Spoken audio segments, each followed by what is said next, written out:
Okay, welcome everyone. This is going to be patch review, or not patch review. This is what do they call it? Community update. They're saying, have a nice holiday, blah blah blah. Next balance update, they're aiming for 29th of January, but it is subject to change. And it's basically kind of like the last thing where they announce a lot of changes, and then some of them will go through, some of them will not. So I kind of wanted to talk about the ones that I did announce that are possible and what I think about them and how they would and will change the game if they go through. So first things first, Terran Ghost. We wanted to test out switching the upgrade built into the Ghost to see if we could create new tactical possibilities. This is, if you guys remember before, you needed to research Cloak for Ghost. Now you don't need to. So now what they're doing is reverting the change basically from the Ghost, because at the highest level of play, this was actually a nerf, because if you try to cheese like a top level Protoss with Proxy Ghost, it's not going to work. They know how to counter it. So what ended up happening with this is, if Terran would try to get Ghosts out for some kind of Protoss timing to kind of prevent Protoss from, killing you and just EMPing, you actually come out with 50 energy, and you have Cloak, but you don't really need Cloak. Cloak is only good for cheesing early on and kind of super late game. So it became a little bit of a nerf at the immediate spawn of the Ghost if you try to defend something, because you wouldn't have EMP ready.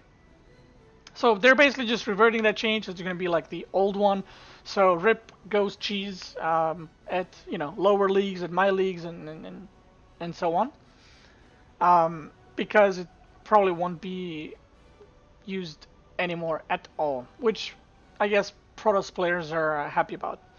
Raven.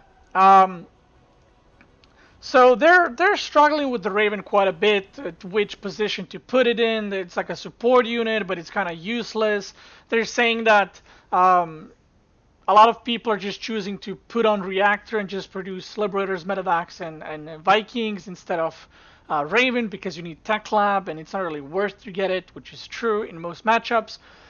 So they're saying that Starport Tech Lab units have to provide more immediate value to justify both their cost, which Ravens are super expensive, and the Tech Lab instead of Reactor addition, because it does prevent you from producing Medevacs, Vikings, and Liberators. So they're basically saying it's too much of an investment in the early game, and it's kind of only late game, and that kind of makes the unit useless. So they're proposing to bring back the auto turret, and what they will be taking out is the repair drone. Now this is something that I think is a buff, because Raven openers in TVZ will come back if this goes through. You can open Hellion, Reactor Hellion Raven, and have like 2 Ravens behind Zerg mineral lines and just throw down auto turrets, which is actually really good because you don't have a lot of options in TVZ right now as far as the openers go. Very worker friendly. No workers will ever be harmed by an Oracle. Very worker friendly. No workers will ever be harmed by So that's something that I'm really excited about. And also you can use Ravens early game against Protoss when you do kind of like early game pushes, and with siege things especially, when every time Protoss engages you, you can just throw down auto turrets. And I mean, they do a lot of DPS, if you guys remember. They were doing quite a bit of damage. So this is definitely a buff. I am 100% up for this. I don't think Repair Drone was that good. It was good to have in your unit comp, but is it better than auto turrets overall for the Raven? No. They're saying that they're also looking to improve Interference Matrix and Anti-Armor Missile. For the Interference Matrix, we're testing out an increase to 10-second duration. Now, this is something that I really like. I feel that 6 seconds is way too low. The only time I've actually used, well, the only times, yes, I use it in all 3 matchups, but I've used it against Colossus, against other Siege Tank or Cyclones early on, against Banshees, and against Vipers. The problem is 6 seconds is way too low. Like, if you play against Zerg, if you cast Interference Matrix on the Vipers, the Zerg just pulls back a little bit, goes back in again, and, he can just Blinding Cloud your Siege Tanks or whatever, do whatever he wants. So I like that they're changing it to 10 seconds, because even though there might be like a potential of people massing ravens just shutting down everything constantly, you have to remember ravens are super super expensive. They cost 200 gas, so you know it doesn't do damage. It just shuts down the unit. Um, Look at it like kind of like a feedback for spellcasters, except it doesn't deal damage when it shuts down the unit.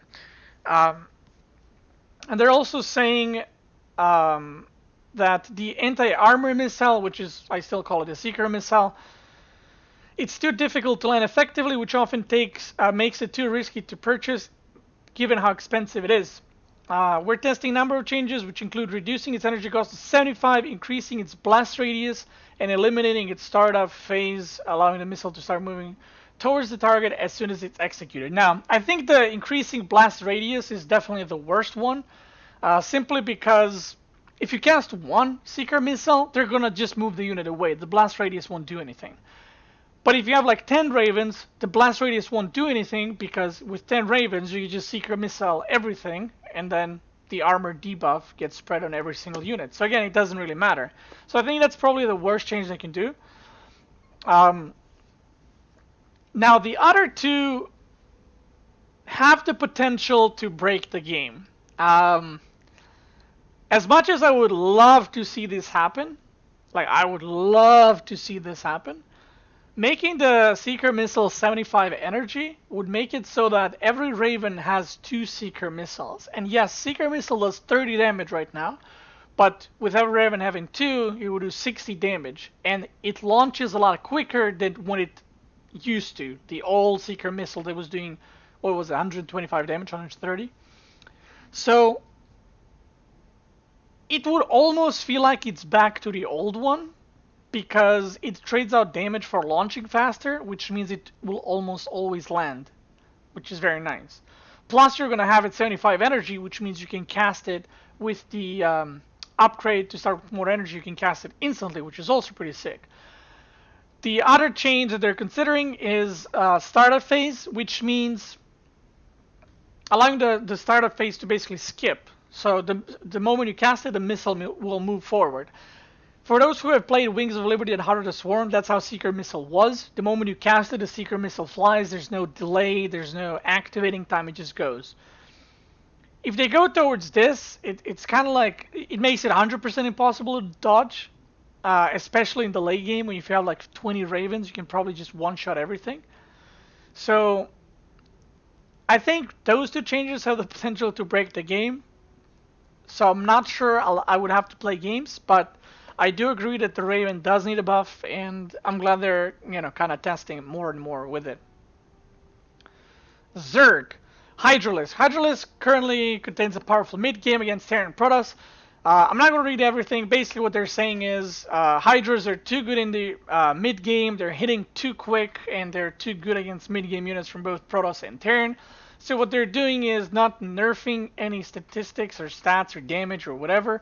All they're doing is they're splitting the muscular augments into 2 separate upgrades once again, so basically reverting the change.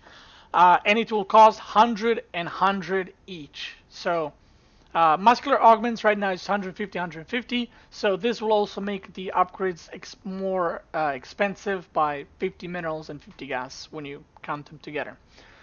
Viper, there's currently a bug in the game that causes parasitic bomb to deal damage instantly upon impact rather than 1 second cooldown as we intended.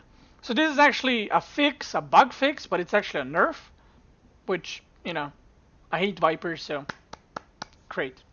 I mean, that's going to help both, not so much Protoss, because Sky Protoss is kind of, it's still a thing, not as much anymore, but it's going to help Terran quite a bit. As far as the Hydra thing, I mean, I welcome this change. No matter if you play Bi or Mech, you've probably faced Hydras. No matter if you play, Sky Protoss, Ground Protoss, you face Hydras. And it does feel like some of the Ling Bane with speed and Hydra timings do come out very quick and hit very hard. So this is just a slight nerf as far as the Hydras go. It won't really, break the game. It will just delay that big push that Zerg is doing in the mid game. Stalker. Similar to the change of Hydralisk, we wanted to focus on Protoss mid-game power. Stalkers are quite powerful at sniping units now. quite powerful is a little bit of an understatement, which makes them a bit too capable of eliminating all early game threats. This can give Protoss a powerful advantage in the mid and late game, which is pretty much what's happening right now in PvT specifically. Just like I said, Protoss shuts down everything with Stalkers, and then Terran is just behind from the start. You can't really pressure Protoss anymore, and then you go into the mid game where you're just behind and you just end up getting demolished by better upgrades, better tech units, and just more economy in general. So what they're doing is basically what they suggested last time, but didn't go through with it, which is bringing back the Stalker damage to 13 and +5 versus armored, and decreasing the attack period to 187. So what that basically means is it would make Stalkers with 0 upgrades able to kill a Marine with 4 shots, which is actually huge for the early game. Stuff like medevac drops might be viable again, because right now, if you do a medevac drop with Marines without stim, 3 Stalkers just like pop Marines like candy, and just like they keep dying, and it's completely useless to do. So this will change that quite a bit, and will allow Terran to be more aggressive with units in the early game. While the increase in attack speed would also allow Stalkers to dispatch Zerglings more quickly. I'm not actually sure about this because I don't have too much experience in PvZ. But either way, if you played PvZ, if there's Zerglings, you would not really make Stalkers anyway. So I don't know how much this has influence. Maybe Blink Stalker timings will be popular once again. I'm not really sure. I guess we'll have to wait and see.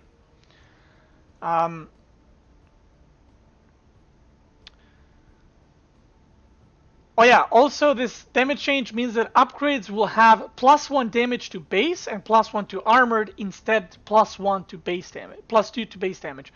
So right now when you upgrade Stalkers, they don't get plus armor damage at all. They just get +2 against everything, which is obviously better than if they were split +1/+1. So this is again a slight nerf. And yeah. They will still be better against armored units compared to before the November patch, but it's a nerf against light units, which I'm happy about. Recall. We wanted to add an additional 1 second of delay for the mothership and the Nexus when these units warp in before players can command them. This will bring the overall time that units spend unable to take actions closer to pre-4.0 recall timing, giving opponents a bit more time to react to incoming Protoss reinforcements. Now, if I get this right, so this is not 1 second delay like when the Protoss clicks recall and the units get like stunned. This is when the units actually recall, they will be unable to move for 1 second. Kind of like what was before. So even if the Protoss recalled on top of you, you can just kill like a Colossus before you have to run away or something. That was my Skype, my Facebook. My bad. So, I mean, I really like this because right now when Protoss recalls, they can just jump on your units and kind of instantly pick them off. And it doesn't really allow you chance to run away when you do a drop or if you do a Liberator harass or whatever else. So, I like this because it gives you an option to either fight the units that recalled or just run away. Because that 1 extra second will allow you to actually get away. Disruptor. In the last patch, we tried to address the fact that disruptor drops were hard to deal with, both because it killed workers too efficiently and because ground units couldn't pursue War Prism when facing the threat of an instant purification Nova. The delay we added seems to be weakening disruptors too much, however, so we're looking into various ways to address this issue. I actually agree with this. The disruptors, not these ones, but before, were too good because you literally couldn't do anything to the War Prism. If you chased it, the disruptor shoots the ball, the Nova, and it hits your bio or Hydras instantly, and just explodes. And it felt like in good hands of a good Protoss, you couldn't really get rid of disruptors if they had a War Prism early on. So while I do agree they needed to do something about that, these disruptors we have right now I think are too bad with the 1 second delay. They're kind of awkward to use and just unreliable. Just unreliable. I mean, overall, I think disruptors are too just annoying units to play with and to deal with. Maybe that's just me. Lastly, we saw Post-Team Liquid with some proposed adjustments to the Adept and Disruptor units to make them easier to manage and control. We think changes like this could be positive, so we want to try them out. Currently, disruptors do not display range indicators unless you have a single one selected and are actively targeted with Purification Nova ability. This can make it difficult to calculate the Purification Nova range. We want to try displaying the range indicator for all disruptors while they're selected to make it easier for players to calculate maximum distance. So this is again something that I really dislike, which is making the game easier for Protoss players. I do agree that Disruptor is hard to use unit, so I don't like that they're already making it easier to use by giving exactly how much range you need to approach, because it feels unfair to a race like Zerg, and the reason for that is when the Zerg burrows lurkers. Now Protoss is going to have way easier time knowing what, how much distance they can move until they shoot the Nova to kill the lurkers. So it does feel a bit unfair. I'm not sure if I agree with it. And to be completely honest, if you're casual level, you're probably not making disruptors anyway. So this just feels like it makes the game easier for pro players and not really, lower leagues. As for Adepts, the fact that they stopped moving after using the psionic transfer ability means their controls are a bit unclear. We want to try and change it up so that it will continue with its last issue command instead of simply stopping. I think this is not so much as a buff as much as it like a fix, because I feel like that's not the way the unit is supposed to work. So I'm kind of glad they're fixing this. Because right now, so what actually happens is you shade, and even though you A moved after the shade has been released, the Adepts will stop, which doesn't really make sense. So you have to click them again at once they shaded. So it's more of a bug fix, I guess, even though it's not really a bug. That's what they intended to do with it. So I don't mind that. So yeah, this is planned for January 29th. And we'll see which changes go through. Honestly, I think the Ghost one will go through. This is something that I don't think a lot of people will mind. The Raven one, I don't think it will, they didn't say exact changes they will do, so I think they probably will change something, what they have announced here, to something else, whether it's a little bit of damage or, ability or something else. Maybe even cost of a Raven, we'll see.